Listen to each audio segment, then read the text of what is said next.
Hey there tubers, Redneck Brian here. So I had to do a quick video with the new tractor here, out here with the Craftsman II 12 horse.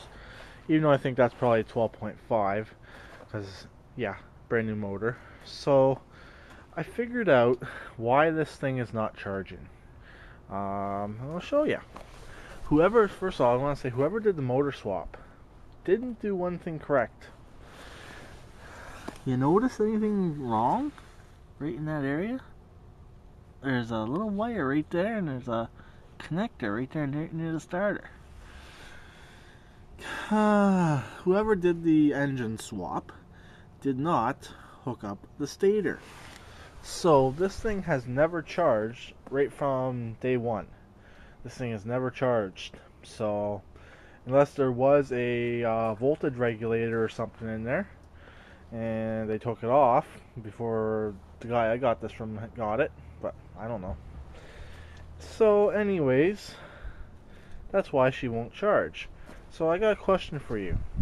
Should I put a voltage regulator on this, or should I just direct wire it? Because I've done a direct wire from the dual connector right here in the past, this guy right here in the past, to this sort of wire right here, but it's not, I know it's not good to do it that way. So what do people think?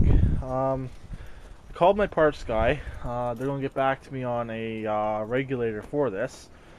So yeah, what should I do? I do plan on running a stereo on this. I'm going to run the Sony that was in my shop. So yeah. Excuse me. Go around to this side.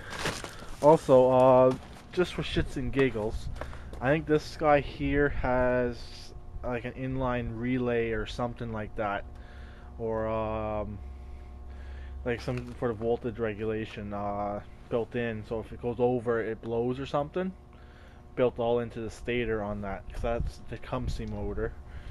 Because I wired this one up the same way as wired up in the tractor it came on.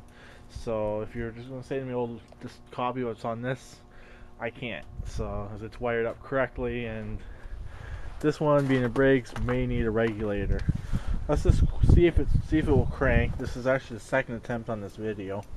Second time going over on this video. So yeah, and this tractor has a bad solenoid, or has a solenoid that's going out on it. So if you're wondering, if you say, oh, it's the battery, I'm near positive the solenoid. And one thing I noticed in the last video, this thing has brand new front tires.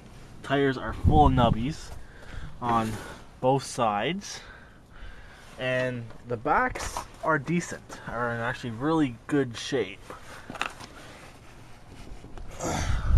Backs are in really good shape, and we'll do a second video right after this video. We'll talk about the paint scheme on this a little bit more in depth. So let's just see what's going to happen. It's choked. Fired.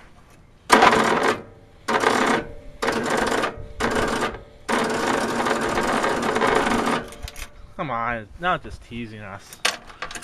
Let's give it a second. And we'll see let's give it a second here. It's actually, one other thing is, I know I mentioned this before, this did come with a full tank of gas, so it's pretty good. For the radio, I actually have a old CB boom antenna I'm going to put on the back end here. Then I'll either use that for the radio, or use that for the CB, or I'll just get a second antenna for the radio. Maybe a power antenna one. See if I can mount up a power antenna on here somewhere, so then it's not out all the time. So it'll actually help a bit. Let's see what happens.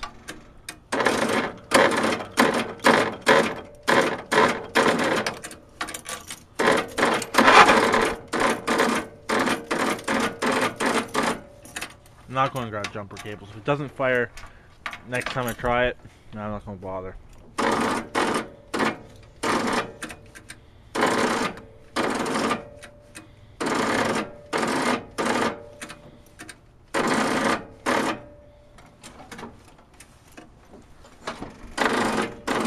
Nah. And it fired there a little wee bit, just so it wouldn't stay going. So, tried to start her up, but nah. Solenoid's dickered. But luckily, unlike that, this actually has an easy to get at solenoid right there. And I know some of the Craftsman, my old Craftsmans, I had cube Craftsman 2s that had underneath the gas tank, and those were bitches to get to the solenoid. So this one's at least a little bit easier in with the battery, and I'll most likely have to run a second battery when I do the stereo. And if I do decide to do amps, I'll have to run 2 batteries. So yeah, that's pretty much it for now. And yeah, talk to you guys later. Keep it redneck, and please subscribe and comment. Bye for now.